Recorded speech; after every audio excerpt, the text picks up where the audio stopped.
Bismillahirrahmanirrahim. Assalamualaikum warahmatullahi wabarakatuh. Alhamdulillah wassalatu wassalamu ala Rasulillah wa ala alihi wa ala alihi wa ashabihi wa mawala la hawla wa la quwata illa billah.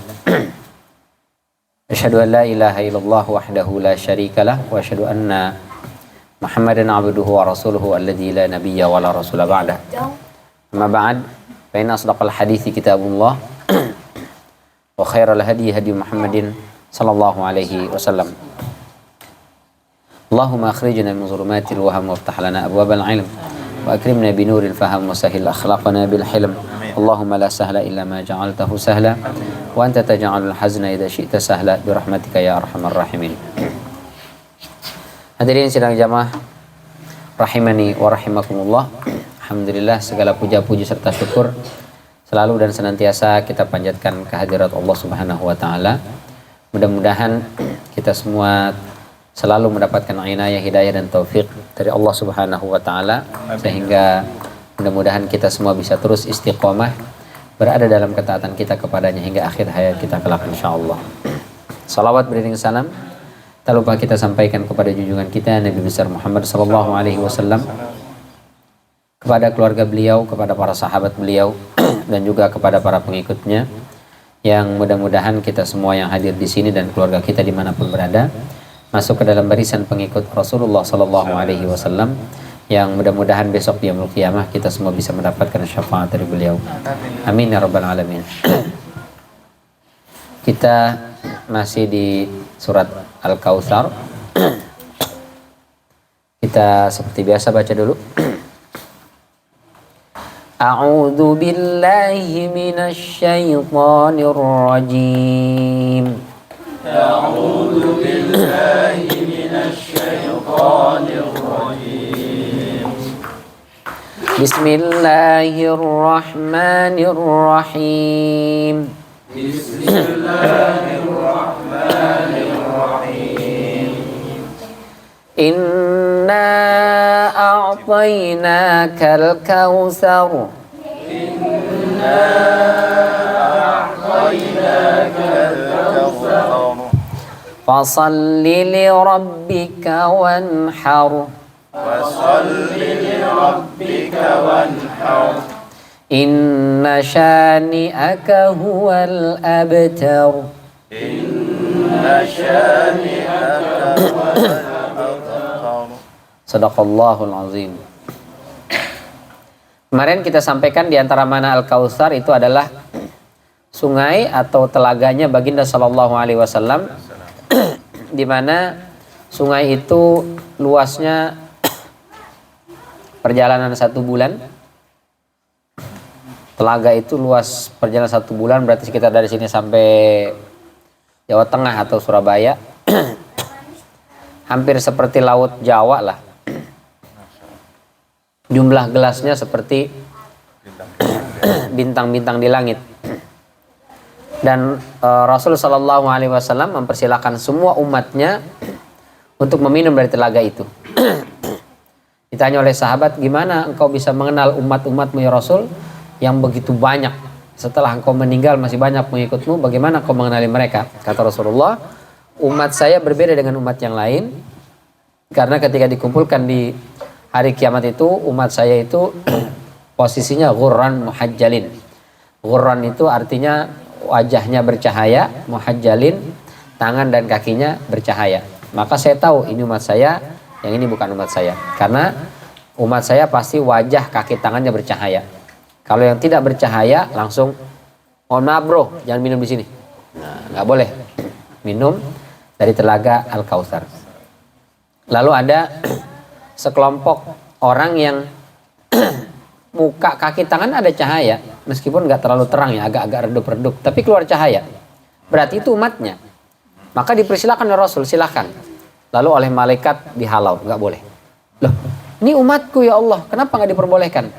Innaka la tadri ma ahdatsu ba'dak. Engkau tidak tahu apa yang mereka perbuat sepeninggal engkau. Nah, kemarin kita jelaskan Imam Nawawi mengatakan siapa mereka. Yang pertama, kata Imam Nawawi, yang dimaksud adalah orang munafik dan orang-orang yang murtad. Jadi orang munafik itu memang dia ikut sholat, dia berwudu, tapi dia tidak beriman sebetulnya hatinya kepada Allah Subhanahu wa taala. Maka mereka dikenal oleh Rasul sebagai orang yang beragama Islam tapi sebetulnya munafik. Maka mereka itu diusir oleh malaikat, tidak boleh minum dari telaga Rasulullah. Yang kedua, kata Imam Nawawi, yang dimaksudnya adalah para pelaku maksiat dan pelaku dosa besar tapi matinya masih dalam keadaan bertauhid. Itu nggak boleh. Imam Al-Hafiz Abu Amr bin Abdul Bar mengatakan setiap orang yang membuat perkara baru dalam agama, merekalah yang dijauhkan dari telaga Nabi Shallallahu Alaihi Wasallam, seperti Khawarij, Rafidhah itu Syiah, Murji'ah dan yang lainnya, Mu'tazilah. Nah itu yang akan dijauhkan dan diusir dari telaga Nabi kita Muhammad Shallallahu Alaihi Wasallam. Imam At-Tabari itu mengutipkan hadis dari Anas bin Malik. Kata Rasulullah, sinfan min ummati, ada dua kelompok manusia dari golonganku atau dari umatku. Berarti Rasul masih anggap itu umatnya. La yaridanil haud wa la yadkhulanil jannah. Tidak boleh mampir ke telaga Al-Kautsar itu dan tidak diperbolehkan masuk surga. Berarti dia KTP-nya muslim, tapi nggak boleh mampir ke telaga, tidak boleh masuk surga. Wah, ngeri itu. Siapa mereka? Al-Qadariyatu wal Murji'ah, yaitu kaum Qadariyah dan juga Murji'ah. Wa fi lafzin lahu, ada sebuah riwayat lain, masih lafaznya dari Anas bin Malik, Al-Qadariyatu wal Murji'ah, Qadariyah dan Murji'ah itu majusu hadhil ummah, majusinya umat ini. Fa in maridu fala ta'uduhum, kalau mereka ada yang sakit jangan dibesuk. Biar kata sakitnya mungkek-mungkek apa udah mau mati, jangan didatengin. Siapa itu? Qadariyah dan Murji'ah. Wa in matu fala tashhaduhum, kalau dia mati jangan di takziahi, jangan didatengin. Wah, ngeri juga tuh Qadariyah dan Murji'ah. Ini dua kelompok manusia yang kata Rasulullah tidak akan mampir ke telaga meskipun KTP-nya muslim.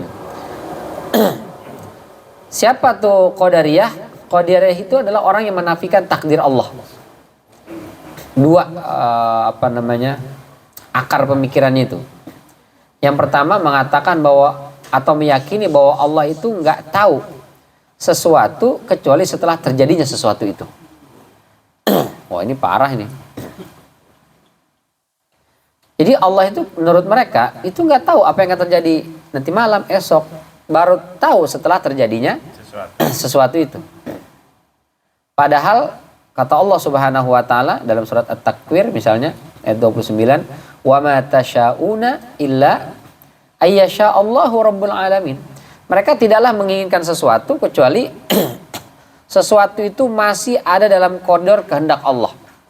Berarti kita menginginkan sesuatu, melakukan A, B, C, D, F, G, semua itu ada dalam kerangka keinginan Allah. Berarti kita nggak akan keluar dari situ. Jadi tidak ada yang tidak Allah ketahui, tidak ada yang tidak Allah kehendaki, semuanya. Maka apa yang Allah kehendaki itu yang terjadi. Yang tidak Allah kehendaki tidak akan terjadi. Meskipun kita ngotot pengen dapat, pengen melakukan itu. Kalau kata Allah enggak. Pokoknya saya udah siapin kopi 1 teko, kacang 3 bungkus. Buat apa? Nonton final Liga Champion misalnya. Pokoknya udah semangat, pasang alarm udah 3. Tapi kalau Allah tidak menginginkan, ketiduran tuh. Bangun-bangun subuh. Ngambek. La ilaha illallah, kenapa sih ketiduran? Padahal bangunnya subuh. Insyaallah. Kalau kata Allah enggak. Jadi tidak ada sesuatu di atas muka bumi ini terjadi kecuali semua itu sudah berada dalam ilmunya Allah. Kata Rasulullah SAW dalam riwayat Imam Muslim itu, makhluk yang pertama kali diciptakan oleh Allah itu adalah pena, qalam. Lalu Allah perintahkan kepada pena, uktub, ditulis. Tapi penanya seperti apa Allah alam. Yang jelas bukan pena spidol begini. Tapi maksudnya adalah alat untuk menulis. Bentuknya seperti apa Allah alam. Itu makhluk pertama diciptakan, pena itu. Uktub kata Allah. Tulis. Ma'aktub ya Allah. Apa yang harus saya tulis? Kata Allah, uktub ma huwa kainun ila yaumil qiyamah. Catat, tulis semua yang akan terjadi sampai hari kiamat. Semua tulis. Hari ini jam sekian akan terjadi ini. Catat semua yang pasti terjadi, semua yang kayaknya bakal terjadi tapi nggak terjadi. Itu juga dicatat. Atau yang kayaknya nggak terjadi tapi malah terjadi. Wah, itu semua catat. Ada semua itu dalam Lauhil Mahfuz. Kapan pencatatan itu? Kata Rasulullah SAW, itu qabla an yakhluqas samawati wal ard bi khamsina alfasanah. Sebelum Allah ciptakan jagat raya 50.000 tahun. Jadi sebelum 50.000 tahun sebelum diciptakan jagat raya ini, catatan itu semua udah ada di situ. Termasuk hari ini kita hadir berapa orang, berapa yang ngantuk, berapa yang segar, itu semua ada catatannya 50.000 tahun sebelum Allah ciptakan jagat raya. Maka mustahil kalau Allah nggak tahu segala sesuatu. Bahkan wa ma tasqutu min waraqatin illa ya'lamuha. Bahkan daun tuh ada yang jatuh aja itu Allah tahu itu. Kita tuh biar kata kita yang nanam tuh pohon, kita pantengin tuh kembangnya, kapan jatuh dia, kapan layu kita nggak tahu. Tahu-tahu udah jatuh ternyata. Allah tahu ini jatuhnya jam sekian, lewat sekian menit, sekian detik. Wah, itu tahu semua itu. Ilmu Allah tuh meliputi segala sesuatu. Yang kedua, kaum Qadariyah ini meyakini bahwa manusia itu menciptakan amalnya. Artinya perbuatan kita ya kita yang bikin. Itu bukan Allah. Allah nggak ikut campur tangan di situ.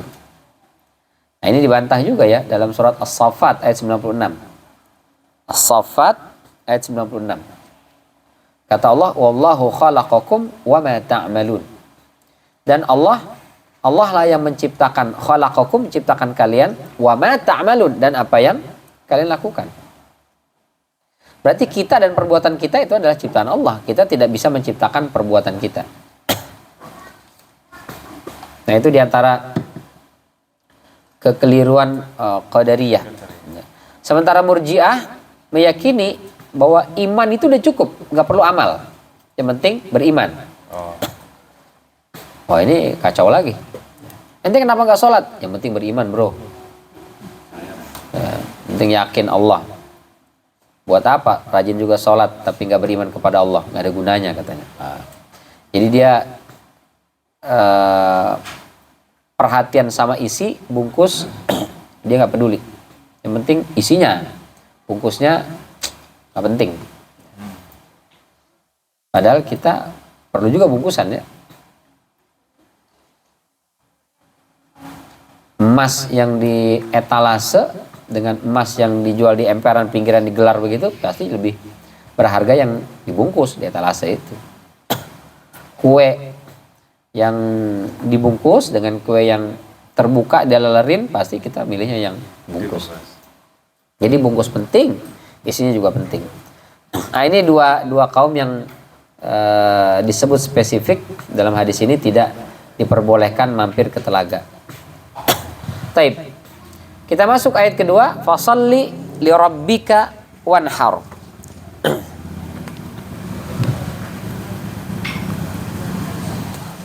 Maka salatlah, fasalli li rabbika wanhar. Nah, ini kita sampaikan kemarin, haknya harus kecil. Jangan wanhar. Karena kalau wanhar artinya menghardik, hardiklah, bentaklah itu wanhar. Jadi kalau nauzubillah fasalli li rabbika wanhar. Salatlah untuk Tuhanmu dan bentaklah Allah. Oh, kacau, nauzubillah. Maka bacanya harus kecil, wanhar, har. Nahar. Fasalli li rabbika wanhar. maka sholatlah untuk Tuhanmu dan berkorbanlah. Kenapa ini muncul? Karena Allah sebut di ayat satunya, Inna a'tainaka al-kausar. Kami telah memberikan kepadamu nikmat yang banyak. Berarti kan harus terima kasih tuh. Karena sudah dikasih nikmat yang banyak. Apa bentuk terima kasihnya? Sholat sama berkurban. Itu dua. Itu bentuk syukur kita kepada Allah. Syekh Muhammad Amin Asy-Syanqiti mengatakan ini masih korelasi dengan surat Al-Quraisy. Surat Al-Quraisy itu li'ila fi Quraisy ila fihim rih latasyita'i wasaib. Itu adalah nikmat yang Allah berikan kepada suku Quraisy. Mereka tanahnya tidak subur, nggak bisa nanam apapun, nggak bisa ternak hewan di situ, menggembala kami nggak bisa karena panas, kering kerontang. Jadi kalau cari penghidupan lewat cocok tanam, bertani, nggak mungkin. Mencari kehidupan lewat beternak, mustahil juga. Tapi orang di Mekah masih bisa hidup. Kenapa? Allah berikan kepada mereka kemampuan berdagang. Maka orang Arab dari dulu itu sudah tajir melintir. Tajir itu aslinya itu dari kata ittajara. Artinya berdagang. Tajir, pedagang. Tajir banget tuh, berarti pedagang dia. Cuman sampai ke Indonesia, tajir maknanya berubah menjadi orang kaya. Semua orang kaya tajir. Tajir banget tuh Ustaz. Rumahnya itu 5. Mobilnya, nggak bisa kehitung Ustaz, berderet semua. Apa bisnisnya? Pegawai negeri Ustaz. Nah itu bukan tajir. Muazzab. Tajir itu dia harus pedagang, dia harus berbisnis. Ya mungkin bisnis jabatan Ustaz. Oh kalau itu lain lagi. Tangkap KPK nanti. Udah nggak ada sekarang mah ya. Yang kelihatan. Kalau yang itu mau malam. Berarti itu bukan tajir. Tajir itu yang dagang. Itu yang tukang cilok, tahu bulat, tajir itu. Cuman nggak melintir. Belum melintir. Masih kurang melintir. Tajirnya udah dapat, melintirnya belum. Digulirin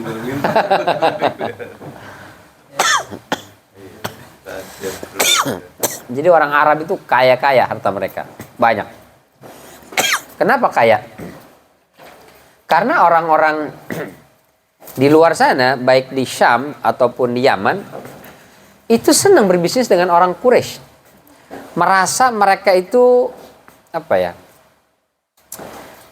orang-orang mulia. Jadi kalau bisnis sama mereka itu kayak berkhidmat sama orang-orang mulia gitu. Sehingga mereka kalau ada pedagang, pebisnis nih, satu dari Persia, satu lagi dari suku Quraisy, mereka pasti lebih suka berbisnis dengan orang Quraisy gitu. Terus perampok itu, begal-begal, itu takut sama orang Quraisy. Jadi kalau orang-orang suku lain itu lewat bawa duit, zaman dulu kan duit gelondongan, emas, batangan begitu. Jadi kalau punya banyak duit, ya banyak emas. Dia harus sewa gerobak buat naruh duit. Zaman sekarang kan duit ATM. di ATM. Ada berusaha biasa. Iya, mau isinya banyak, isinya sedikit, sama aja segitu aja ukurannya. Mau isinya miliaran, triliunan atau yang isinya hanya permohonan maaf, sama segitu ukurannya. Mau transfer, maaf, saldo Anda tidak mencukupi. Mau gesek juga minta maaf. Tetap aja segitu ukurannya tuh. Gitu. Kalau zaman dulu enggak, hartanya itu duit ya, emas, perak itu bener-bener banyak. Kalau banyak duit ya banyak bergerobak-gerobak gitu, duit tok itu. Maka penjahat-penjahat, begal-begal itu, bajing loncat, itu gimana nggak tergoda untuk mencegat rombongan pedagang kafilah ini. Maka mereka begal, ambil hartanya. Cuman kalau itu adalah rombongan dari Quraisy, mereka nggak berani. Nah itu diantara Al-Kausar, Inna a'tainaka al-Kausar, bentuk nikmat yang diberikan kepada masyarakat Quraisy. Maka sebagai timbal baliknya apa? Bersyukur. Karena mereka dimudahkan bisnisnya, dibikin aman dari gangguan begal, pencuri. Maka tugas mereka bersyukur aja. Gimana cara bersyukurnya? Falya'budu Rabb hadzal bait, sembahlah Rabb yang menjaga atau memelihara Ka'bah.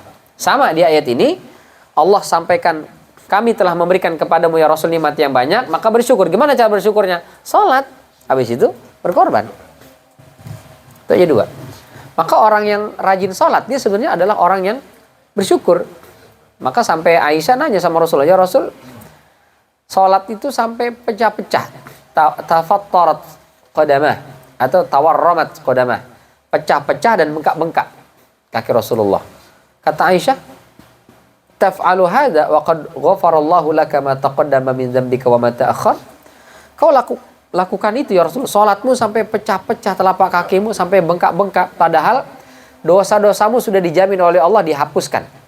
Yang telah lalu udah diampuni, kalaupun nanti kerjain dosa udah pasti dijamin dihapus dosanya, diampuni oleh Allah. Tapi masih salatnya sampai bengkak-bengkak. Apa jawabnya? Afala akunu abdan syakura. Emang nggak boleh saya jadi hamba yang bersyukur? Oh. Jadi sholat itu manifestasi syukur kita kepada Allah.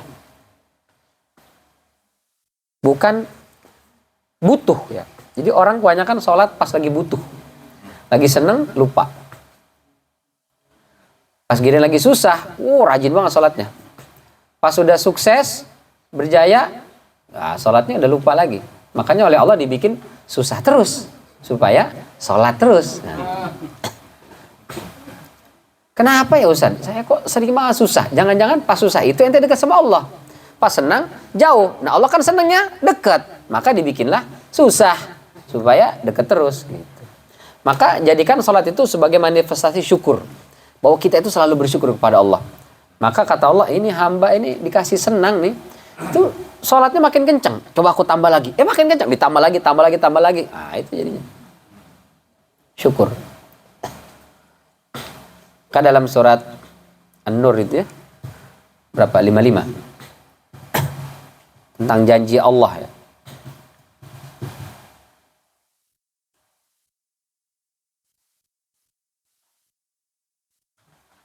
Wa'adallahu al-mu'minina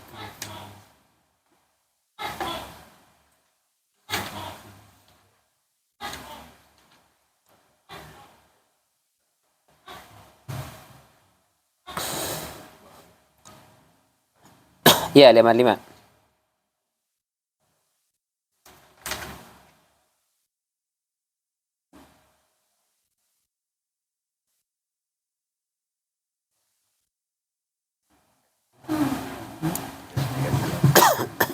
Surat An-Nur ayat 55.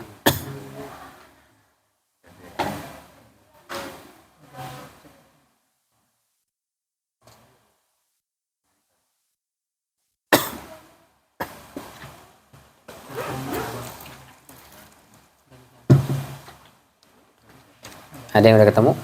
Surat An-Nur ayat 55.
Ketakutan.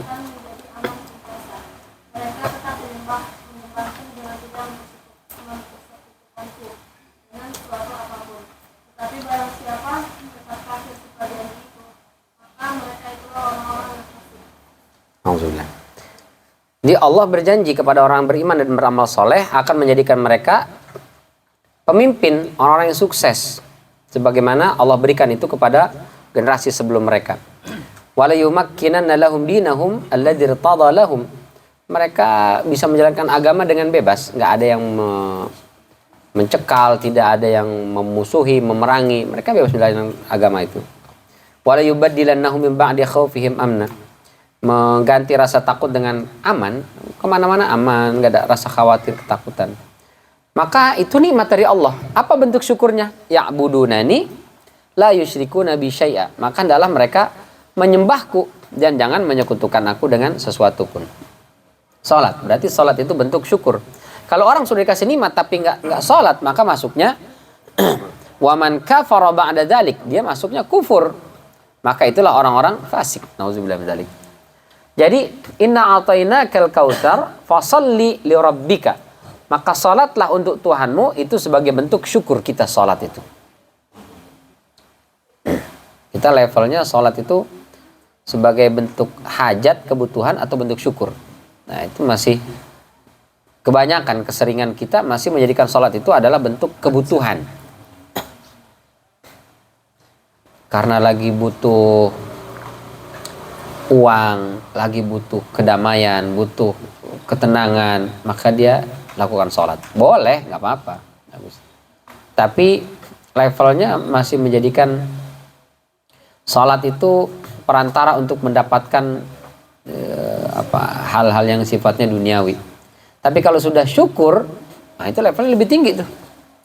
Maka tidak ada tekanan di situ, karena dia sudah syukur kan bentuknya senang. Orang itu kalau senang ngasih itu nggak perhitungan, benar nggak? Dia lagi ulang tahun, senang tuh, dia traktir makan, itu perhitungan nggak tuh? Nggak perhitungan, senang. Coba kalau lagi susah, traktir, oh itu ada udang di balik bakwan, tolong doain ya. Karena butuh. Ya, ketika kebutuhannya nggak dapat, itu akan diungkit-ungkit terus tuh. Sebut-sebut terus.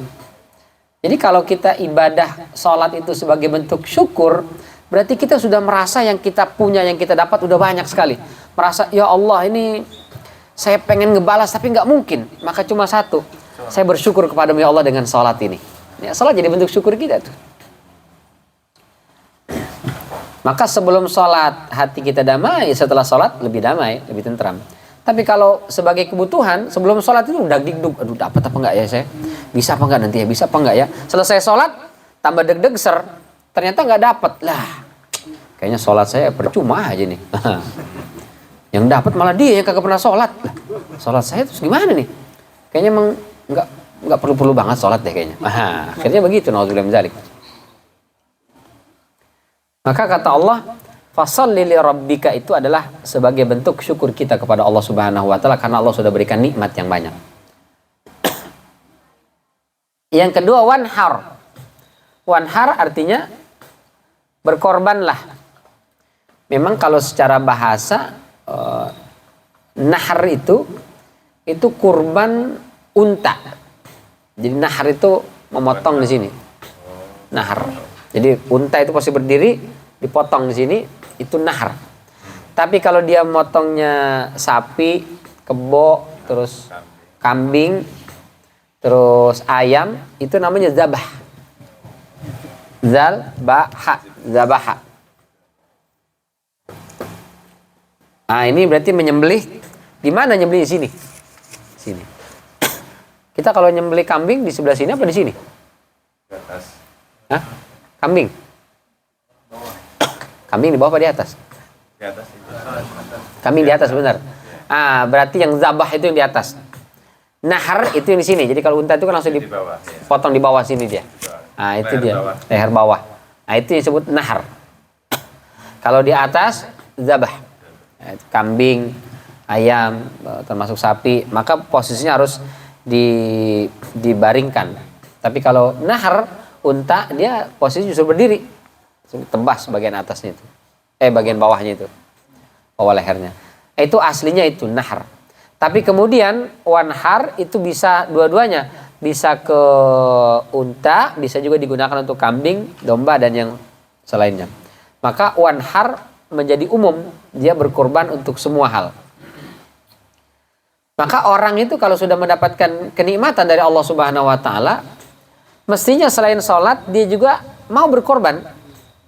Baik korban tenaga, waktu, pikiran, wabil khusus harta. Allah sudah berikan kepada kita kelebihan harta, kurbankan harta itu. Zakat, dikeluarkan zakatnya. Enggak banyak zakat itu, rub'ul usyur. Rub'ul usyur kalau kita bilangnya 2,5%. Kalau bahasa syariatnya rub'ul usyur. Apa rub'ul usyur itu artinya? Harta kita itu, total harta kita bagi 10. 1, 2, 3, 4, 5, 6, 7, 8, 9, 10. 10 bagian. Setelah kita pisah jadi 10 bagian, ambil satu bagian. Yang berkaitan, ambil satu bagian dari 10 itu. Ambil satu bagian, potong 4. 1, 2, 3, 4. Dari 4 potong itu, ambil satu. Itu yang kita keluarkan zakat. Kita masih punya 9 dan 3 potong itu. 3/4. Ya. Jadi masih banyak sebenarnya. Itu rubul usyur. Dan kalau mikirnya 2,5%, gede banget 2,5%. Padahal rubul usyur sedikit banget itu. Ya. Makanya sering ditanya, Ustaz, zakat profesi itu dikeluarkan pas gajian atau nunggu 1 tahun? Saya bilang, ente mazhabnya siapa ini? Mazhabnya mazhab ulama-ulama Mesir yang tanya Yusuf Qaradawi atau ulama-ulama Saudi. Memang kenapa Ustaz? Karena kalau sebagian ulama Saudi itu tidak menganggap tidak ada zakat penghasilan atau profesi. Nggak ada. Zaman Rasul nggak ada soalnya zakat profesi. Yang ada itu zakat pertanian, zakat hewan, pertambangan, atau uang tunai atau emas atau pertambangan itulah. Itu aja. Profesi nggak ada zaman Rasul SAW. Berarti kalau seorang profesional nggak ada kewajiban zakat kecuali dia punya emas. Nah, emasnya itu dizakatkan. Atau dia ternak kambing, ternak domba atau ternak sapi. Nah, itu baru ada zakatnya. Setiap 40 ekor 1. Atau kalau sapi atau unta 5 ekor 1 kambing. Atau petani. Petani itu pun pertanian ada sebagian yang mengkhususkan cuma 4 jenis saja. Beras, gandum, terus ainab, anggur, kurma. Kalau petani cengkeh nggak ada zakat. Zaman Rasul kagak ada. Petani lobak nggak ada. Meskipun ada yang kaya raya lewat lobak, nggak ada wajib zakat. Orang zaman Rasul kagak ada. Terlalu tekstualis. Tapi ya silakan kalau nggak mau. Ya, tapi kalau saya sih ikut ulama yang mengatakan ada zakat itu. Pisang, petani pisang, gimana tuh? Ada zakatnya kagak tuh? Zaman Rasul nggak disebut-sebut tuh pisang. Kata yang nggak ada, zaman Rasul nggak disebut, berarti nggak ada dia. Tapi kalau ulama-ulama kontemporer yang kiblatnya ke Saudi, ke Mesir, ada itu dikiaskan. Ya masa petani berasnya mungkin ya nggak terlalu kaya banget gitu, sementara mungkin ada petani pisang, petani bayam, tapi kalau udah rontonan bawang segala macam hartanya berlimpah, masa nggak ada kewajiban zakat gitu. Akhirnya nanti orang-orang nggak pada mau jadi petani beras. Kenapa? Ada zakatnya, mendingan bawang aja. Akhirnya semua orang nanam bawang, makan tuh bawang semua akhirnya. Ya, khilaf. Profesi, zakat profesi. Ada yang mengatakan ada yang mengatakan enggak. Tapi kalau kami secara pribadi ikut kepada yang mengatakan ada zakat profesi. Karena Allah katakan mimma akhrajna lakum minal ard, ayatnya wa anfiqu min thayyibati ma kasabtum wa mimma akhrajna lakum minal ard. Keluarkanlah harta itu min thayyibati ma kasabtum, dari yang baik-baik hasil usaha. Nah, berarti kan usaha di situ, kerjaan kita di situ, profesi kita di situ. Berarti kalau sudah sampai nisabnya, maka masuk dalam ayat itu. Wa mimma akhrajna lakum minal ard, dan dari apa yang kami keluarkan dari bumi. Berarti ada di situ. Nah, oke. Saya ikut yang ada, Ustaz. Bagus kalau ikut yang ada. Itu mendingan setiap bulan apa setahun? Iman Bapak kira-kira kuat apa enggak? Maksudnya apa, Ustaz? Kalau misalnya Bapak ikut nisab 85 gram emas, 1 gramnya sejuta, 85 juta. Bagi 12, berarti berapa tuh? 85 bagi 12. Jatuhnya 7 jutaan. 7 jutaan lah ya. Taruhlah 7 juta. 7 jutaan gajinya. Berarti kalau Anda gaji 7 juta, sudah kena nisab itu. Setiap bulan 7 juta, kena nisab. Saya 10 juta, dapat kena itu nisab. Ya sudah, jadi setiap bulan apa setahun? Oke, kalau sebulan dari 10 juta berapa keluarkan? Ya, berarti 250 ribu. Kalau setahun, 2 juta 500. Kira-kira ringanan mana? 250 ribu apa 2 juta 500? 250 ribu, kecil. Tapi kalau 2 juta 500, kayaknya bisa HP 1 nih. Setannya juga gede. Jadi semakin besar keluar uangnya, setannya semakin besar. Akhirnya, iya ya, nanti aja lah. Akhirnya nggak keluar zakat dia. Berkorban. Semakin besar nikmat itu, semakin besar pengorbanan. Semakin besar pengorbanan, maka feedbacknya semakin banyak yang kita dapat. Itu udah pasti. Nah, istilahnya, kalau Anda ingin sukses, ya capek. Kalau Anda belum capek, jangan harap mau sukses. Sampai ada istilah di Indonesia itu, mohon maaf ya, orang-orang kaya itu punya banyak harta, tapi nggak punya banyak waktu. Orang miskin, waktu banyak, duit yang kagak ada.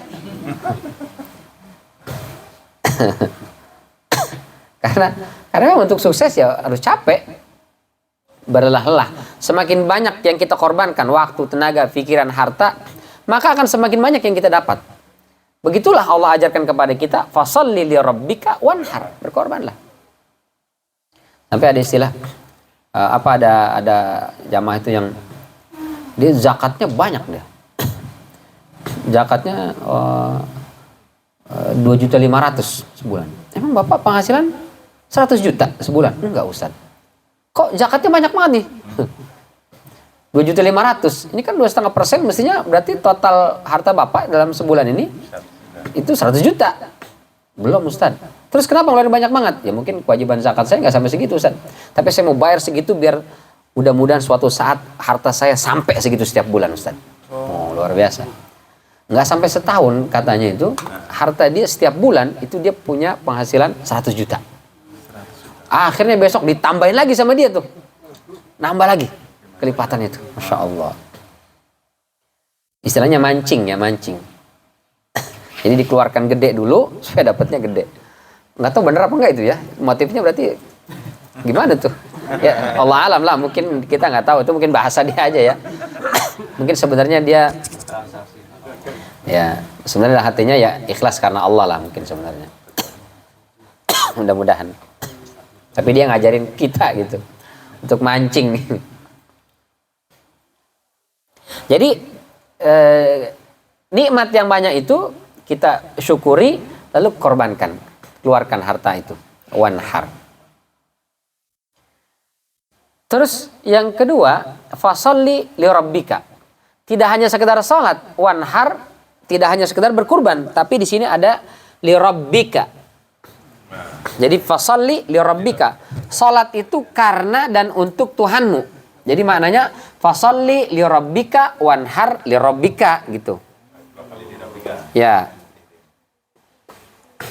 Jadi salat itu karena Allah, untuk Allah, berkurban juga karena Allah, untuk Allah gitu. Karena ada orang yang salat bukan karena Allah, karena mertua misalnya. Tumben bang, biasanya nggak pernah nongol di masjid, kadang-kadang di masjid, mertua gua nginep di rumah. Aku nggak ke masjid, nggak enak di rumah mertua.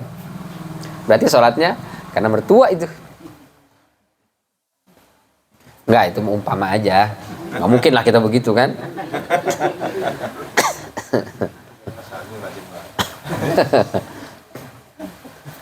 Nah kita diminta oleh Allah Subhanahu Wa Taala sholat itu karena Allah. Aqimus sholata Lidzikri, dirikan sholat karena mengingatku kata Allah, bukan karena yang lain. Karena ada motif-motif duniawi yang sering kita sampaikan itu kadang-kadang masuk di ibadah kita itu. Ya, meskipun Syekh Nawawi membolehkan ya. Jadi tahajud karena pengen dapat ujian lancar, pengen bisnisnya lancar, proyek goal, akhirnya tahajud, puasa, sedekah.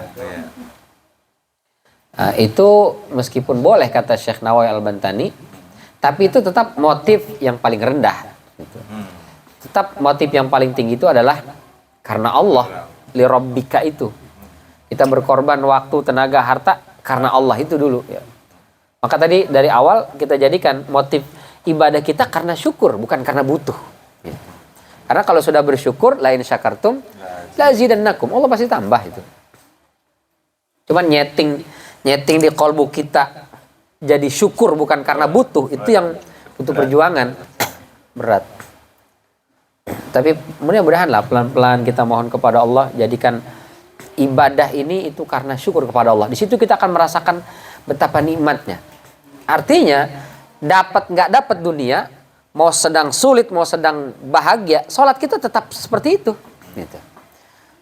Zakat, infak, sedekah kita tetap begitu. Mau ada masalah kayak, mau sedang bahagia kayak, mau sedang sengsara, sedang sedih, ibadah kita itu tetap istiqomah. Itu kalau kita ibadahnya karena syukur. Tapi kalau karena butuh, dia akan fluktuatif mengikuti kebutuhan. Kalau kebutuhannya tinggi, ibadahnya tinggi. Kebutuhannya rendah, ibadahnya juga rendah. Nauzubillah min dzalik. Masih mending kalau cuma sampai di situ. Tapi kalau jatuhnya jadi syirik, itu yang bahaya kan?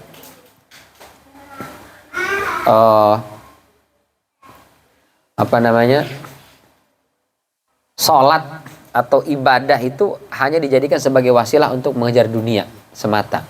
Allahnya nggak ada berarti.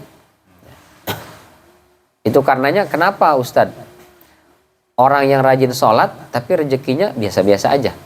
Sementara ada orang yang nggak pernah sholat, sering berbuat maksiat, rezekinya lancar. Buat Allah tuh bisa aja setiap yang sholat, kalau sholat fardu rajin, misalnya gajinya minimal 8 juta. Bisa aja buat Allah begitu. Kalau ditambah qobliyah ba'diyah itu minimal 15 juta misalnya. Buat Allah tuh bisa aja dibikin begitu. Ente gaji berapa? Baru 5 juta. Berarti sholatnya nggak beres tuh. Kalau sholat beres kan 8 juta minimal. Gaji berapa? Baru 10 juta. Maka qobliyah ba'diyahnya kerjain dong, rawatibnya, tahajudnya kerjain. Nanti minimal 15 juta. Itu buat Allah bisa aja bikin begitu. Cuman seandainya begitu, kira-kira ada nggak yang nggak sholat? Nggak ada, karena semua orang pengen dapat 15 juta ke atas. Pasti orang rajin sholat tuh. Cuma dampaknya, nanti orang sholat hanya karena uang. Hanya karena uang. Allahnya hilang. Jatuhnya syirik tuh. Nauzubillah min dzalik. Kalau sudah syirik, nanti nggak dapat apa-apa tuh. Kata Allah, la in asyrakta la yahbatanna amaluk. Kalau kamu melakukan perbuatan syirik dalam amal ibadah, itu semua akan terhapus pahalanya. Nauzubillah min dzalik. Maka kata Allah dalam surat Al-Kahfi ayat 110, "Faman kana yarju liqa'a rabbih falyamal 'amalan shalihan wa la yusyrik bi'ibadati rabbih ahada." Akhir surat Al-Kahfi itu. Barang siapa yang menginginkan perjumpaan dia dengan Allah Subhanahu wa taala, maka hendaklah dia falyamal 'amalan shalihan, melakukan amal soleh, wa la yusyrik bi'ibadati rabbih ahada. Jangan dicampuri motif ibadah itu dengan yang lain, sehingga tidak terjadi syirik. Jadi artinya ikhlas.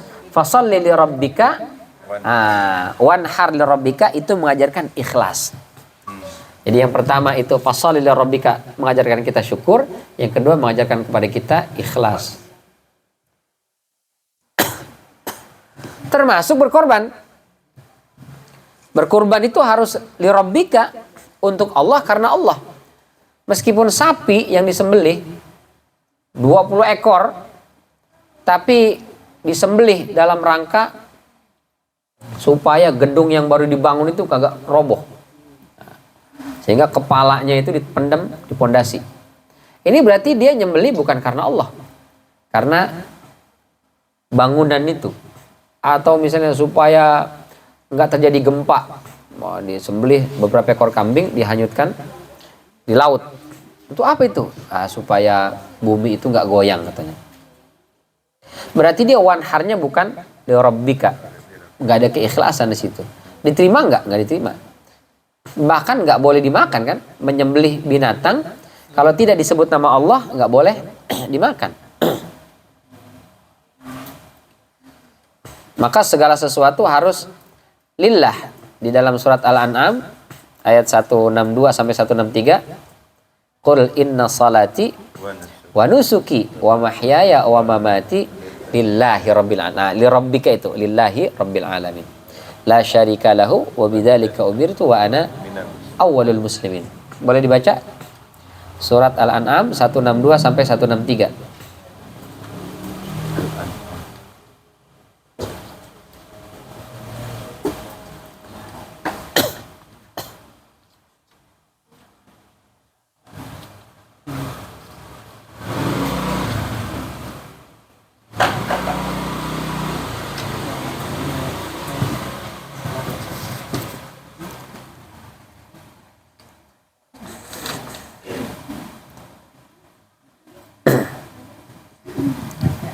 Ya.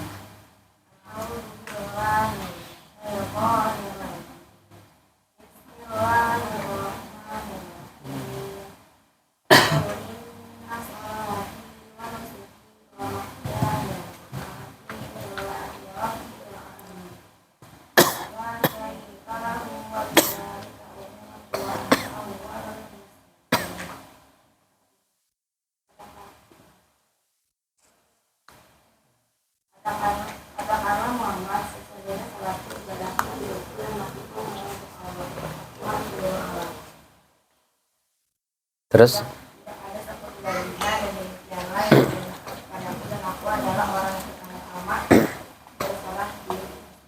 muslim, awalul muslim.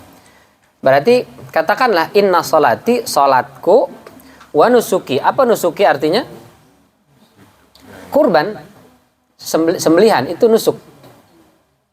Jadi salatku dan korbanku, ibadah itu nusuk itu korban, sembelihan. Hidupku dan matiku lillahi rabbil alamin, untuk Allah karena Allah Rabb semesta alam. Itulah ikhlas. Ya. Apa terjemahan di situ nusuk? Apa tadi nusuki terjemahnya? Katakanlah sesungguhnya salatku dan ibadahku. Salat ibadah bukan? Ibadah dong. Terus kenapa dipisah salatku dan ibadahku? Yang dimaksud dengan ibadah di situ nusuk itu adalah ibadah kurban ini, wanhar. Jadi salat dan nahar itu sembelihan. Jadi nusuk itu artinya sembelihan. Itu semua harus lillahi rabbil alamin. Itulah ikhlas. Kalau tidak lillah, tidak karena Allah, tidak untuk Allah, nggak diterima. Bahkan tidak boleh kita makan hewan yang disembelih tidak menyebut nama Allah. Itu termasuk perbuatan kefasikan. Di ayat 121-nya surat Al-An'am.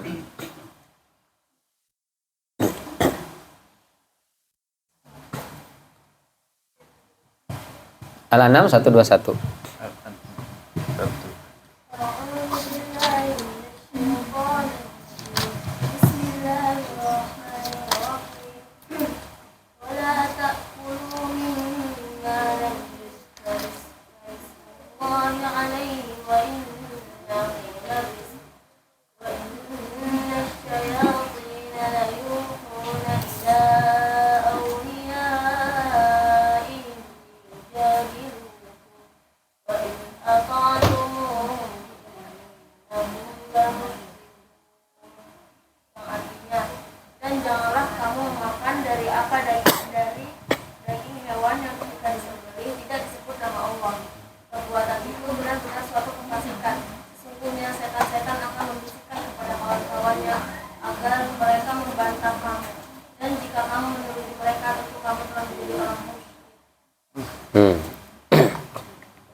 Nggak boleh tuh makan hewan sembelihan yang tidak disembelih karena Allah atau untuk Allah.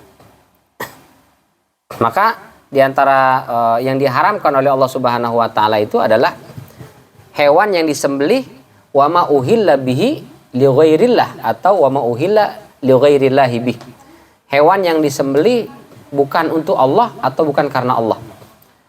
Itu maknanya bisa wa madzubiha 'ala nusub. Hurimat 'alaikumul maita wad dama wa lahmal khinzir wa ma uhilla bihi li ghairillah. 4. Diharamkan untuk kalian hurimat 'alaikumul maita, bangkai. Bangkai. Apa itu bangkai? Hah? Iya, bukan hewan sudah mati.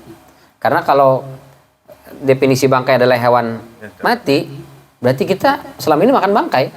Karena nggak mungkin kita ayam hidup kita makan kan? Meskipun namanya ayam lepas, tetap aja udah mati. Udah digoreng, udah mati. Apakah itu bangkai? Bukan. Berarti bangkai itu adalah hewan yang mati tanpa disembelih menyebut nama Allah. Itu jadinya bangkai. Meskipun sama-sama jadi Kentucky Fried Chicken, tapi disembelih apa enggak nih? Nah, kalau disembelih halal dengan menyebut nama Allah. Kalau tidak menyebut nama Allah, jadinya bangkai. Makan bangkai dia. Hurimat alaikumul maita waddam, darah. Dijelaskan dalam ayat yang lain, daman masfuha, darah yang mengalir. Itu haram. Apa kalau di kamu itu marus apa? Marus ya? Marus. Oh, lagi kecil saya enak banget makan itu. Harganya kasih garam, kasih kecap, kasih sambal. Harganya murah, meriah, dapatnya banyak. Tapi begitu kita ngaji dikasih tahu haram itu. Oh iya, haram. Dam. Karena dia termasuk darah mengalir yang dibekukan, haram. Enak ya. Walahma khinzir, daging babi. Nggak boleh. Abu Syuja menambahkan babi dan anjing juga termasuk haram. Wa ma tawallada minhuma, atau yang mirip-mirip kayak serigala itu juga masuk haram. Oh ya, hewan buas. Terus wa ma uhilla bihi li ghairillah, dan hewan-hewan yang disembelih li ghairillah, bukan untuk Allah, bukan karena Allah. Maknanya dua. Sembelihnya tidak baca bismillah, haram jadi bangkai, atau nyembelihnya pakai bismillah, tapi setelah itu dijadikan sesajen. Baca bismillah, bismillahi Allahu akbar, jelas dibaca. Itu dimasak, setelah dimasak jadi bekakak ayam misalnya, campur sama bubur merah, bubur putih, ada rokok lisong, apa lagi? Buat siapa nih? Buat pohon asam yang gede, buat sama pot kayak begitu tuh. Itu hati-hati, bisa jatuhnya wama uhilla bihi li ghairillah. Disembelih tapi bukan untuk Allah, untuk karuhun, jin elor, jin wetan, jin kidul, jin tomang, semua itu. Berarti jatuhnya dia nggak boleh kita makan. Wala ta'kulu mimma lam yudhkarismullahi alaih. Oh, waktu kecil saya pernah juga makan begitu tuh. Kita pulang ngaji kadang-kadang malam-malam, lewat pohon. Kalau zaman sekarang kan menghindari pohon-pohon yang serem-serem. Kita waktu kecil justru cari pohon yang serem itu, karena yakin di bawahnya ada makanan enak. Gitu. La ilaha illallah, astagfirullahaladzim. Dimakan. Masya Allah. Dan enak memang makanannya. Itu waktu belum ngaji, belum kasih tahu sama guru ngaji kita itu. Tapi lama-lama dikasih tahu, hati-hati. Karena mungkin dapat laporan kali, yang naruh ancak kebingungan. Kayak baru tadi malam naruh, kok pagi-pagi udah hilang aja nih. Yang ngambil ternyata bocah-bocah. Pulang ngaji, la ilaha illallah. Pulang ngaji lagi. Astagfirullahaladzim. Katanya jin doyan banget ini bekakak, sampai tulang-tulangnya bersih katanya. Itu ternyata nggak boleh itu ya. Wala ta'kulu mimma lam yuzkarismullahi alaih. Jangan kalian makan hewan yang disembelih tidak menyebut nama Allah, atau disembelih menyebut nama Allah tapi diperuntukkan selain Allah, tidak li rabbika. Nah, maka ini jelas nih, fasholli li rabbika wanhar li rabbika juga. Jadi salat itu karena Allah, menyembelih juga karena Allah dan untuk Allah. Tidak boleh kita campur adukan di sana.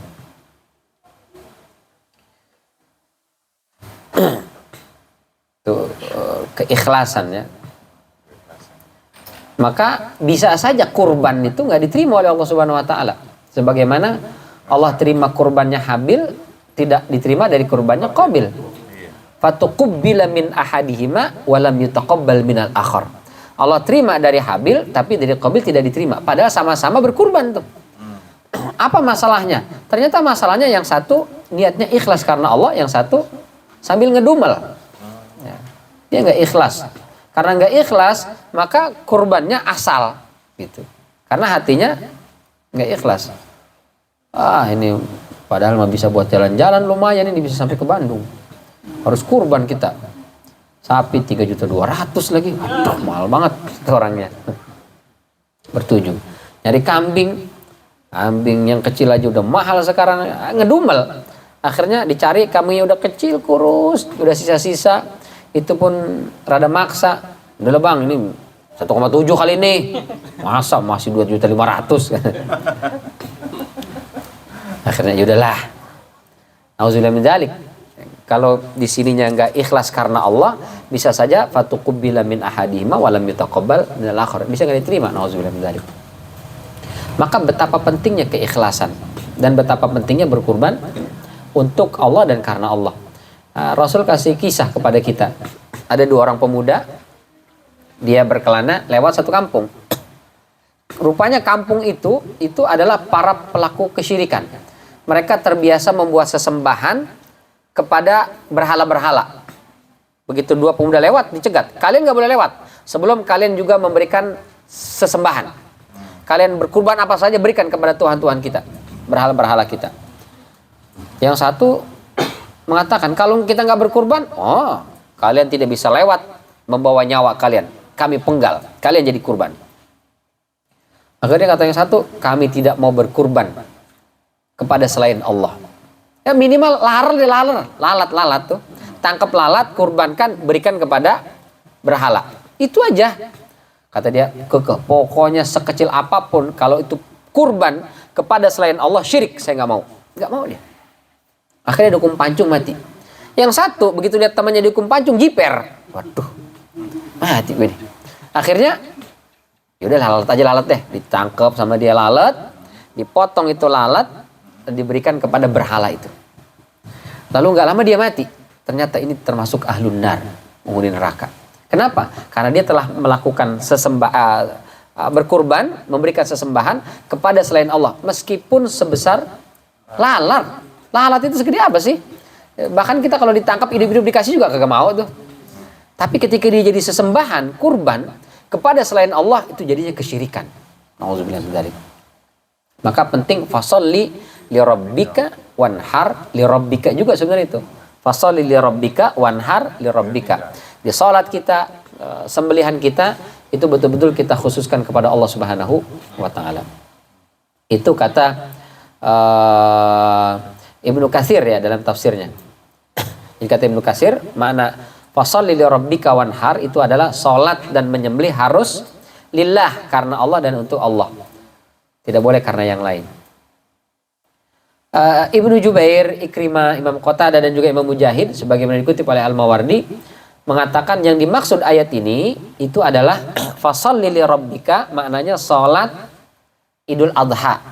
Wanhar, nyembelih kurban. Jadi salat dulu baru nyembelih kurban.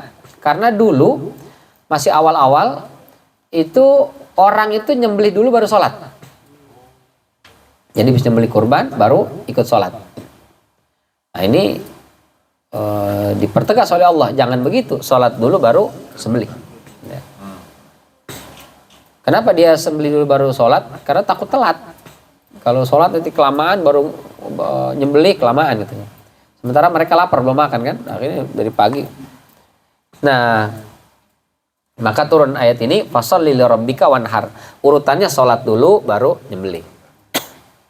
Tapi dulu waktu di Libya itu setiap Idul Adha kita itu satu kambing, lupa saya untuk 10 apa 15 mahasiswa lah orang itu. Waktu itu sembelih kita makan gitu. Satu kambing untuk, saya lupa apa 10 apa 15 orang gitu. Itu sebelum sholat Idul Adha di satu lapangan itu kambing udah banyak dengan ukuran beda-beda. Ada yang gemuk, ada yang biasa, ada yang kurus krempeng gitu. Itu pokoknya setiap kita bilangnya ittihad, persatuan, setiap negara dia ngirim utusan, kadang 2 orang bagian humas lah gitu. Itu untuk ke sana ngambil kambing. Kita jumlahnya berapa? Ya, dibagi aja, misalnya 40, berarti kita butuh kambing 4. Ya, kira-kira begitu. Lupa saya satu kambing itu butuh berapa orang lah gitu. Ini nih bagian humas nih. Ini sholatnya nggak khusyuk dia. Karena sebelum khatib naik mimbar, dia sudah berebut ke sana itu nyari kambing. Wow, milihin sama negara-negara lain. Belum yang badannya pada gede-gede. Ini udah aneh ambil nih, ini ambil nih. Jadi gede. Akhirnya kadang-kadang kalau cepet dapatnya kurus-kurus krempeng. Itu dibawa, begitu selesai ini teman-teman sholat datang, kok kecil-kecil kurus-kurus banget ini? Gimana sih ente? Tuh, anak-anak Malaysia, tuh anak-anak Kamboja, gede-gede, gemuk-gemuk. Iya, ini kalau cepet tadi. Akhirnya lebaran besok, lebih cepat lagi. Akhirnya fokus sholatnya terbengkalai itu. Gara-gara kambing ya. Maka fasalli li rabbika wanhar. Sholat dulu, baru setelah itu berkurban. Taib. Kemarin kita ceritakan surat Al-Kautsar ini itu Makkiyah, turunnya di Mekah. Kita sampaikan kemarin Rasulullah SAW keluar di pintu Safa, lalu diledek oleh salah satu pembesar Quraisy. Berarti di Mekah nih. Maka turunlah surat Al-Kautsar ini. Ketika tanya, kamu ketemu siapa tadi? Itu si Abtar. Maksudnya adalah Rasulullah. Tidak punya anak laki-laki, anaknya cewek. Jadi putus nasabnya. Dibilang si Abtar gitu. Maka turunlah surat Al-Kautsar. Sementara sholat Idul Adha, kapan disyariatkan? Idul Adha itu sama dengan Idul Fitri. Idul Fitri sama dengan puasa. Berarti rentetannya puasa, Idul Fitri, Idul Adha. Itu di tahun yang sama, yaitu tahun kedua Hijriah. Setelah Rasul hijrah, di tahun kedua Hijriah, di situ baru disyariatkan puasa Ramadan, Idul Fitri, dan juga Idul Kurban. Tahun yang sama. Sementara, ini turunnya di Mekah sebelum Rasul hijrah. Terus gimana nih? Masa dipahami sebagai Idul Adha? Padahal kan belum ada syariat Idul Adha. Maka sebagian ulama mengatakan surat ini turun 2 kali. Turun pertama di Mekah, yang kedua turun di Madinah. Nah, yang jadi syariat sholat Idul Adha baru berkurban itu berarti setelah dia turun di Madinah. Jadi ada beberapa ayat dan surat itu turun 2 kali. Kata sebagian ulama. Baik. Nah, ini berkaitan dengan ayat kedua dari surat Al-Kautsar. Jam 9 ya. Baik. Sebelum tutup mungkin ada yang ingin ditanyakan, ditambahkan atau diluruskan jika saya ada yang keliru. Falyatafadhal masykurun. Ini Ustaz nih, dalam ayat barusan dikatakan bahwa Allah melarang kan kita memakan jadi sebenarnya tanpa menyebut nama Allah. Ya. Ya. Lalu pada kajian yang lalu dikatakan bahwa kita boleh memakan daging sembelihan dari ahlul kitab. Itu bagaimana pendidikan Ustaz? Ya. Sedangkan mungkin saja pastilah mereka tidak menyebut nama Allah. Ya. Jadi hukum asalnya kita tidak boleh memakan hewan yang disembelih ketika tidak menyebut nama Allah, tidak baca bismillah, nggak boleh dimakan. Baik yang nyembelihnya muslim ataupun non muslim. Kalau kita tahu dengan jelas dia tidak membaca bismillah, maka tidak, nggak boleh. Lalu permasalahan muncul, Ustaz, saya beli di pasar. Yang di pasar jual, saya nggak tahu dia baca bismillah apa kagak. Dan nggak mungkin kita datang, bang berapa ayam sekilo? Satu ekornya 40.000. Mohon maaf nih bang, mohon maaf bang. Ini kemarin nyembelihnya baca bismillah apa kagak? Kan nggak mungkin kita tanya begitu. Tersinggung dia, marah, berantem nanti. Maka kata para ulama, kalau dia muslim, maka sembelihannya halal. Dihukumi bahwa orang muslim husnuzon. Orang muslim pasti nyembelihnya baca bismillah gitu. Tapi enggak kok, saya lihat bener kemarin saya lihat dia nyembelih itu kagak ada dia baca bismillah. Orang sambil ngobrol, lu kemarin lu kemana itu? Waktu itu kemana? Dia sambil ngobrol kagak ada baca bismillah misalnya. Kalau kita lihat dengan jelas maka tidak boleh. Jadi itu sudah pasti berarti. Lalu bagaimana dengan ahli kitab? Itu kemarin kita jelaskan di surat Al-Maidah ayat 5. Allah katakan al-yawma uhilla lakumut thayyibat. Pada hari ini telah dihalalkan untuk kalian yang baik-baik. Wa ta'amul ladzina utul kitaba halal lakum wa ta'amukum halal lahum. Makanan ahli kitab halal buat kalian dan makanan kalian halal buat ahli kitab. Ini semua ulama sepakat. Yang dimaksud dengan makanan di situ bukan nastar, gendar, dodol, apa rengginang, apalagi kue duit, akar kelapa, akar procot segala macam, bukan. Tapi mana makanan di situ adalah sembelihan. Karena kalau nastar dan yang semisalnya itu nggak ada masalah memang, halal semuanya. Tapi bagaimana dengan hasil sembelihan? Ahli kitab boleh apa nggak kita makan? Nah, kata para ulama, berdasarkan ayat ini, sembelihan ahli kitab halal. Kenapa? Karena mereka kenal Allah. Meskipun terjadi distorsi, tapi mereka tahu Allah. Dan mereka disyariatkan sebetulnya dari zaman Nabi Ibrahim alaihissalam. Kan sembelihan itu kan di zaman Nabi Ibrahim alaihissalam. Ya, ketika Nabi Ibrahim menyembelih Ismail alaihissalam, itu bismillahirrahmanirrahim Allahu Akbar, lalu wafadainahu bidhibhin azim. Kami ganti Ismail dengan dzibhin azim. Dzibah kita sampaikan tadi itu aslinya adalah untuk kambing. Berarti yang ganti kambing atau domba. Berarti pengganti Ismail, tahu-tahu Ismail sudah nggak ada, yang disembelih ternyata adalah domba atau kambing.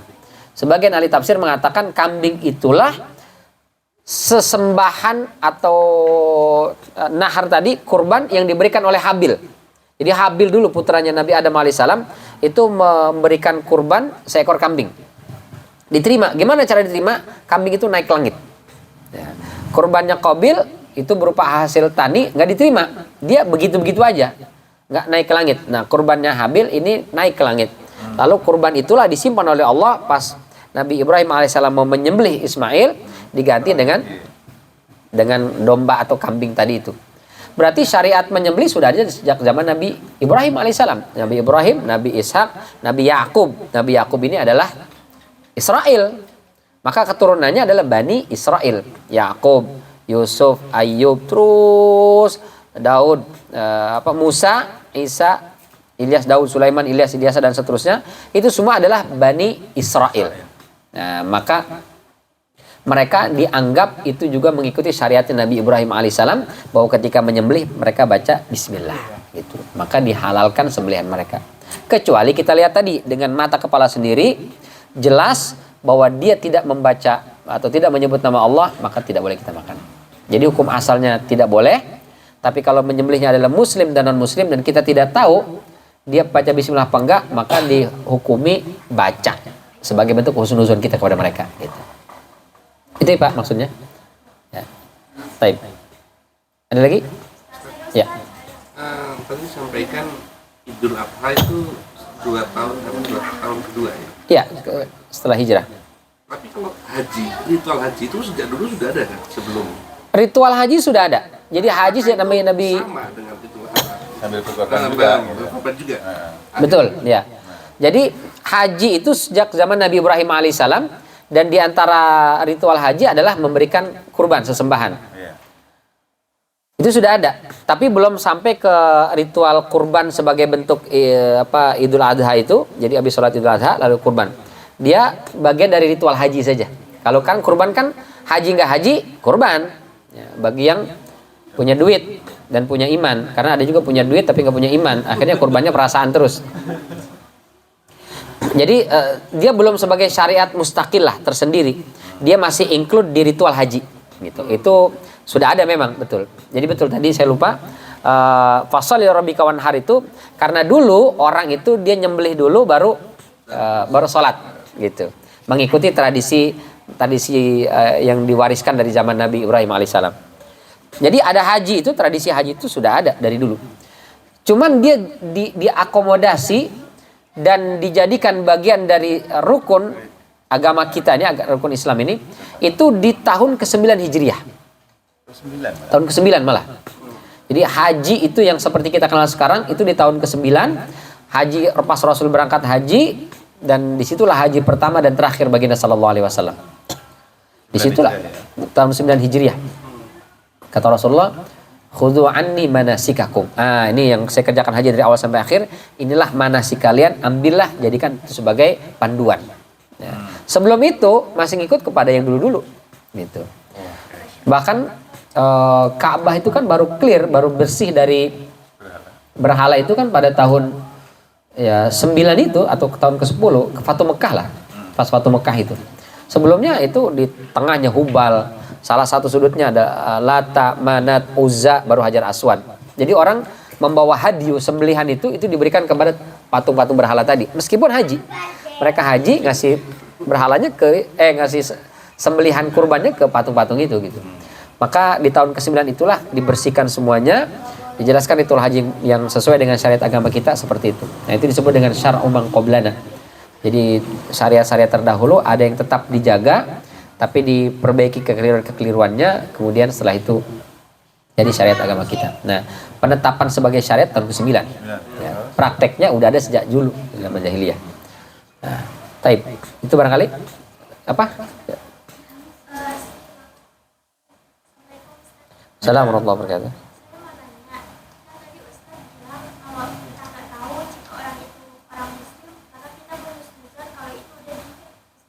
Cuman kan seperti beberapa perusahaan seperti KFC atau McDonald itu kan ada tuh yang mengelola bukan orang muslim. Kita makan di situ. Juga kan ada beberapa perusahaan yang menggunakan mesin. Dan itu kan ada dalam syarat-syarat kita menyembelih harus dengan benda yang tajam, tidak tumpul. Nah, itu hukumnya apa? Ya. Ya, bagus nih pertanyaannya. Kalau dia misalnya perusahaannya di Indonesia, biasanya sih yang ngelola juga muslim, yang muslim. Kalau dia yang ngelolanya adalah muslim, maka hukumnya sama seperti tadi. Kita anggap itu sudah baca bismillah. Atau misalnya jelas-jelas Kristen, Ustaz. Kristen termasuk ahlul kitab. Atau Yahudi misalnya, ahlul kitab. Tapi kalau mohon maaf Buddha, Konghucu, Hindu itu yang bermasalah. Tapi kalau dia muslim atau ahli kitab, Yahudi atau Kristen, baik Protestan, Katolik, atau ortodoks misalnya, itu dihukumi sama, halal, nggak masalah. Terus bagaimana dengan alatnya? Kalau dia pakai alat misalnya, karena yang disembelih itu dalam sehari itu bukan cuma 1-2 biji, ratusan mungkin sampai ribuan ya ekor. Jadi kalau disembelih bismillah Allahu akbar, bismillah Allahu akbar, lama-lama gempor, pulang begini aja dia. Karena 100 sampai 1000. Maka dibutuhkan alat di situ. Nah, kalau dia tahu pakai alat itu, yang penting terputus dua ini, saluran pernafasan sama saluran darah itu. Nah, itu kalau sudah terputus dua itu, maka sudah sah, termasuk kategori penyembelihan yang syar'i. Boleh jadi karena pakai alat itu dia cuman mencet doang gitu. Itu sudah langsung otomatis begitu. Nah, pas dia mencetnya bismillahirrahmanirrahim, clear, selesai. Gitu. Jadi sekali pencet untuk 100 ekor, 200 ekor, cukup udah itu. Jadi bukan bismillahirrahmanirrahim, bismillahirrahmanirrahim. Itu nanti lehernya pulang-pulang ada. Kenapa masalah batal? Enggak, ngikutin ayam. Jadi syariat agama kita itu dibuat memudahkan, yassiru wala tu'assiru. Ya. Kalau harus manual potong satu-satu, ya kalau kita cuma buat makan seorang 2 orang sih atau sekeluarga nggak ada masalah. Paling banyak 10 ekor. Tapi kalau sudah perusahaan, hitungannya ribuan itu kan. Ayam dan sapi impor itu kan mesti kan itu pasti udah. Ya, termasuk. Nah, ini ada bandar. Jadi kalau daging-daging hewan-hewan impor itu dia ada sertifikasinya. Kalau sudah halal berarti dia sudah masuk kriteria disembelih dengan syar'i. Ya. Insyaallah.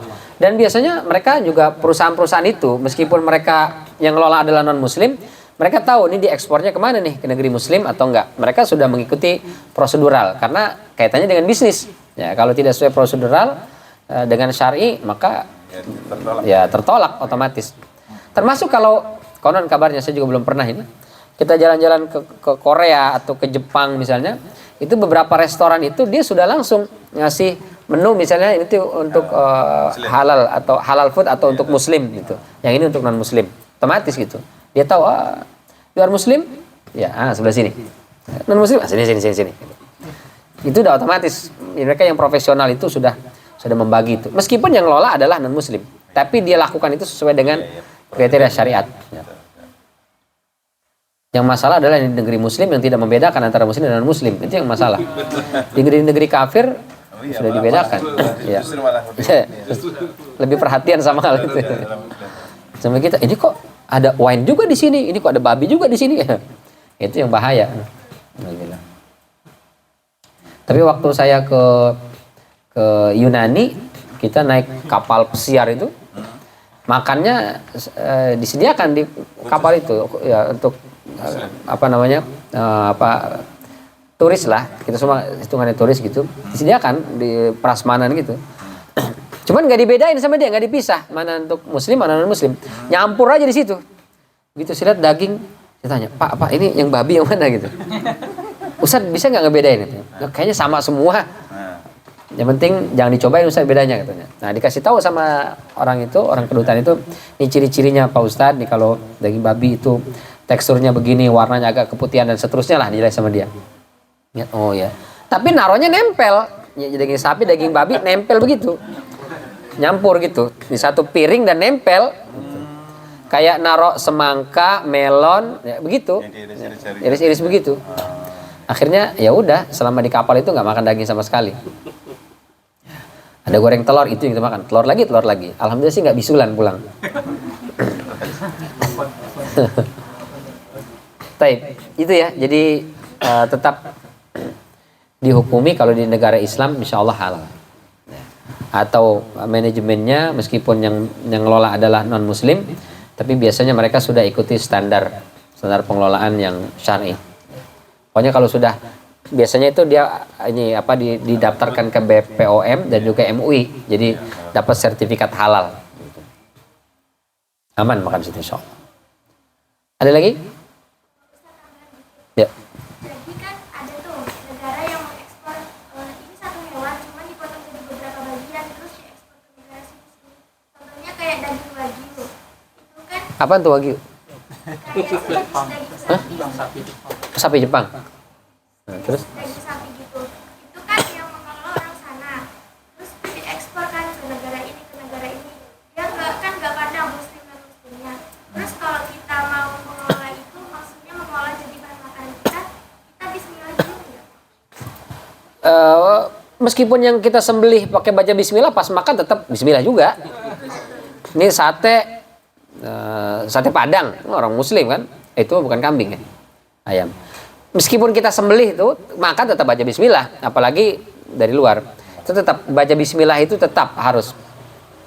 Cuman tadi mereka mengekspor itu tetap dia punya prosedur. Jadi begitu datang ke kita nggak datang ujug-ujug langsung masuk, itu harus masuk pemeriksaan dulu di BPOM dulu. Ini sudah standar kesehatannya bagaimana, terus standar halalnya masuk apa tidak gitu. Jadi tetap kita mengkonsumsi di sini aman. Ya. Jadi barang-barang impor itu nggak bisa masuk sembarangan bebas begitu, nggak bisa. Dia akan disaring di screening dulu. Ya, dia ini sesuai standar kesehatan apa tidak. Ini bagaimana halal haramnya, quality kontrolnya segala macam. Jadi insya Allah aman, nggak ada masalah insya Allah. Tapi memang afdolnya ya kita nyembeli sendiri, kita masak sendiri, kita makan. Tapi kalau makannya jangan sendiri, ajak-ajak. Tapi tetap halal karena Islam itu tadi dia memudahkan, tidak menyulitkan. Cukup barangkali? Ada lagi? Ya, apa? Kan katanya itu semua takdir itu udah diatur sama Allah. Terus yang kalau misalkan orang yang bermaksiat terus sama orang yang kafir gitu, itu keinginan dia sendiri atau emang memiliki sama Allah? Takdirnya Allah juga apa gimana? Jadi takdir Allah itu apakah musayyar atau mukhayyar manusia itu? Musayyar itu artinya kita ini jadi robot sesuai dengan programnya. Kalau robot itu kan dia nggak punya pilihan kan? Programnya dia tukang bersih, dia pokoknya bersih-bersih aja. Bersih-bersih, nggak ada dia nongkrong-nongkrong, cewek gedein kita dong, nggak bisa. Karena robot itu settingannya sesuai dengan programnya. Itu namanya musayyar. Ataukah dia mukhayyar? Kita dikasih kemampuan untuk memilah dan memilih. Ini Allah kasih tahu, ini halal, ini haram. Ini boleh, ini nggak boleh, ini baik, ini buruk. Nah, kita sudah dikasih tahu dua itu. Fa'alhamaha fujuraha wa taqwaha. Setelah itu kita tinggal milih. Kata para ulama, manusia itu berada di bawah takdir Allah tapi tetap statusnya mukhayyar. Jadi memiliki kemampuan untuk memilah dan memilih gitu. Maka disitulah kita nanti punya pertanggungjawaban atas amal kita. Kenapa? Karena itu hasil pilihan kita gitu. Jadi pelaku maksiat nanti dia masuk neraka, ini karena Allah yang menentukan atau dia, tapi ketentuan dia yang memilih itu tidak keluar dari ilmunya Allah yang sudah tercatat tadi 50.000 tahun sebelum Allah ciptakan jagat raya. Jadi takdir itu bukan memaksa makhluk ikut takdir, tapi takdir itu lebih ke ilmu Allah. Allah tahu nanti si anu ini akan begini nasibnya, si ini akan begitu, ini akan begitu. Jadi ilmu Allah itu mencakup segala sesuatu yang terjadi, sedang terjadi, akan terjadi, yang mestinya terjadi namun tidak terjadi, yang sepertinya tidak terjadi ternyata terjadi, itu semua Allah tahu dan tidak akan keluar dari situ. Gitu. Jadi bukan berarti pokoknya lu bagaimanapun ceritanya lu pasti neraka nih. Artinya ya nggak sia-sia dong, untuk apa kita beramal gitu. Jadi manusia bukan musayyar, tapi dia mukhayyar namanya. Kalau musayyar disetting, mukhayyar diberikan kemampuan untuk memilih. Maka hati-hati dengan pilihan kita, karena itu akan dipertanggungjawabkan dan dimintai oleh Allah Subhanahu wa taala pertanggungjawabannya. Tsumma latus'alunna yauma idzin 'anil na'im. La yus'alu amma yaf'alu wa hum yus'alun. Kita akan ditanya atas semua apa yang kita lakukan dalam kehidupan ini. Baik. Ini barangkali yang bisa kita bahas di kesempatan malam yang mulia ini. Mudah-mudahan bermanfaat. Semoga Allah selalu bantu kita untuk bisa mengikhlaskan semua amal ibadah yang kita lakukan itu karena Allah dan hanya untuk Allah, sehingga amal-amal kita mungkin nggak banyak, sedikit, dan mungkin yang sedikit itu banyak juga kekurangannya, tapi Allah tetap terima dan Allah sempurnakan segala kekurangannya insya Allah, sehingga Allah pantaskan kita masuk dalam surganya kelak. Amin ya rabbal alamin. Terima kasih atas segala perhatian. Mohon maaf apabila ada kekeliruan dan kekurangan. Kita tutup dengan hamdalah dan kafaratul majlis. Alhamdulillahirabbil alamin. Subhanakallahumma wa bihamdika asyhadu an la ilaha illa anta astaghfiruka wa atubu ilaik. Wabillahi taufiq wal hidayah. Wassalamualaikum warahmatullahi wabarakatuh.